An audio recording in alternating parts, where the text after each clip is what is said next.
Hello, everybody. It is November 19th, 5:35, and it's time for News 5 now. We're going to talk about some big stories of the day. We have a lot to talk about today. A Mobile band is on the national stage tonight. Whoop, whoop.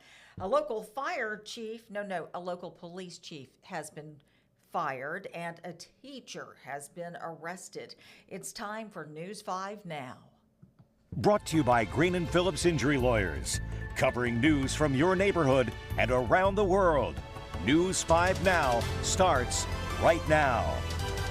Hello, everyone. I'm Roseanne Haven for News 5 Now on this Thursday evening. This is where we talk about the big stories of the day and we get some of your feedback on topics. Like I said, we have a lot to talk about today. Let's go ahead and start our countdown on the big stories. Number 5. Florida's Secretary of State says the measure to get recreational marijuana will go before voters.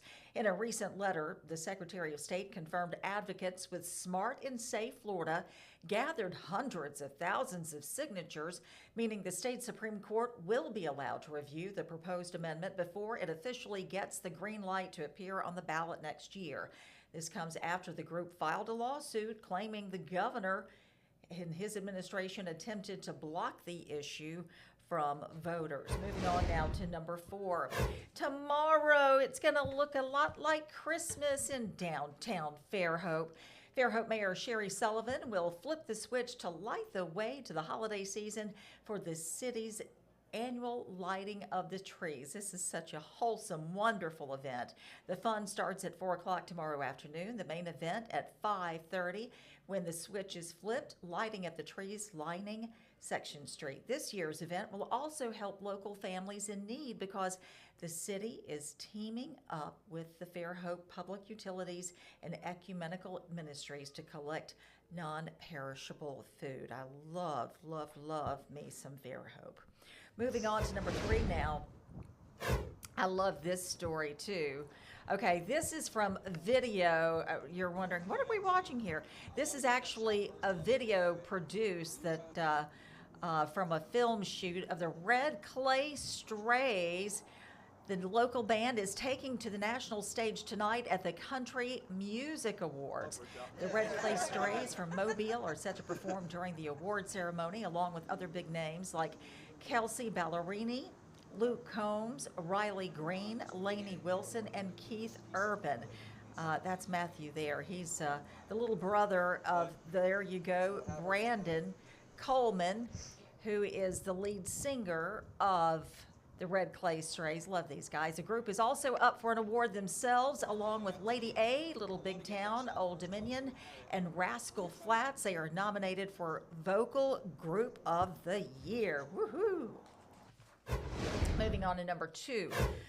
A lot of folks talking about this today. A local teacher has been arrested and fired. She is was a second grade teacher as of just a few minutes ago, basically. Nicole Staples taught second grade at Cottage Hill Christian Academy.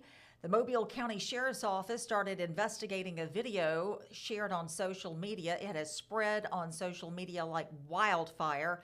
It appears to show this teacher striking a child with a belt more than 20 times, yelling, shouting curse words in his face, and pulling his hair.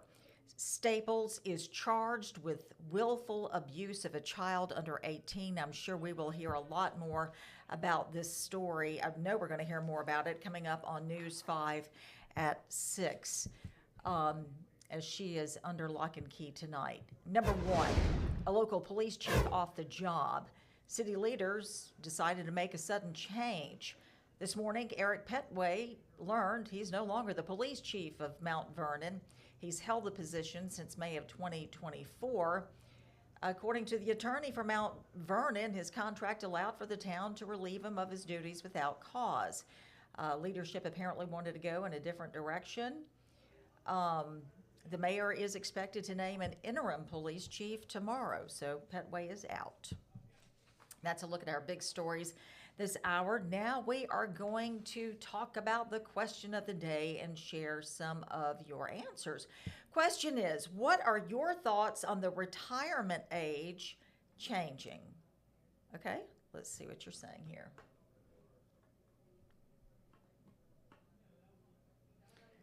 Okay, Dale Leddick says they should lower the retirement age. He's 61, has been working since 18, a long time to pay into something when he says he may not live that long enough to start collecting on it.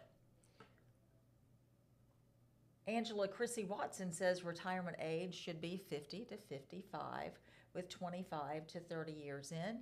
You work the first half of life, give people a chance to enjoy and travel the second half before they get ill and pass. What's the point of retirement if you don't live long enough to enjoy it?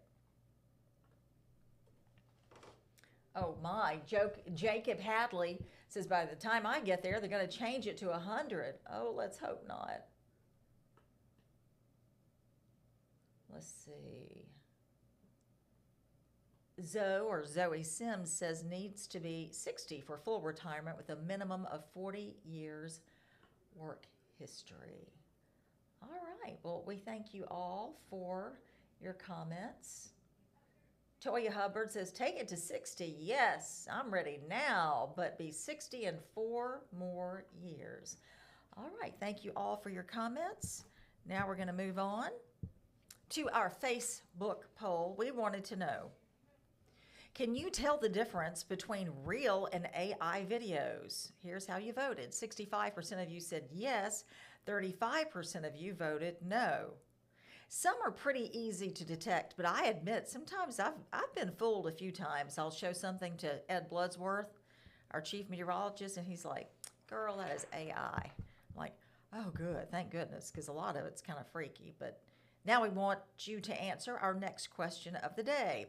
What are your thoughts on, oh, I should have shown that. I guess that's where I was supposed to show you the graphic that 65% of you can tell the difference between real and AI. Okay. What are your thoughts on the Red Clay Strays being nominated for a CMA award? I am thrilled. I tell you what, I love these guys. They are so down to earth and they just ooze talent, and the chemistry they have as a group behind the scenes is so cool that I'm pulling for them, and I know this is just the very beginning. They've been so successful, and boy, they're making Mobile look really, really good. They're doing us proud, aren't they? We also want you to vote in our next Facebook poll. We want your vote on this. Do you prefer turkey or ham for Thanksgiving dinner? Not that you asked, but I think I prefer ham, unless my Aunt Ann is cooking. And boy, her Thanksgiving, her turkey with my grandmother's dressing that she makes in the original pan, you can't beat it. Thanksgiving is right around the corner. It is next week, and looking forward to that.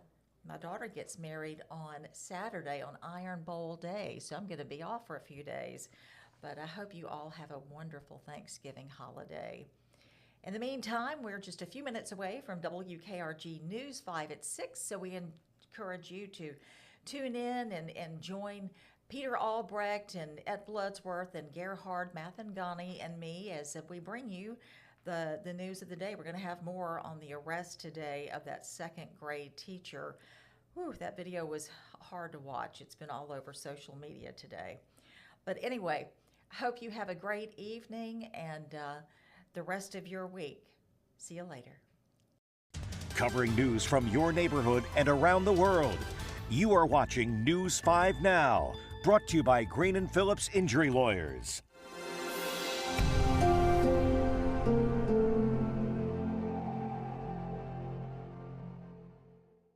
In the courtroom, the judge knows best, and this judge does too.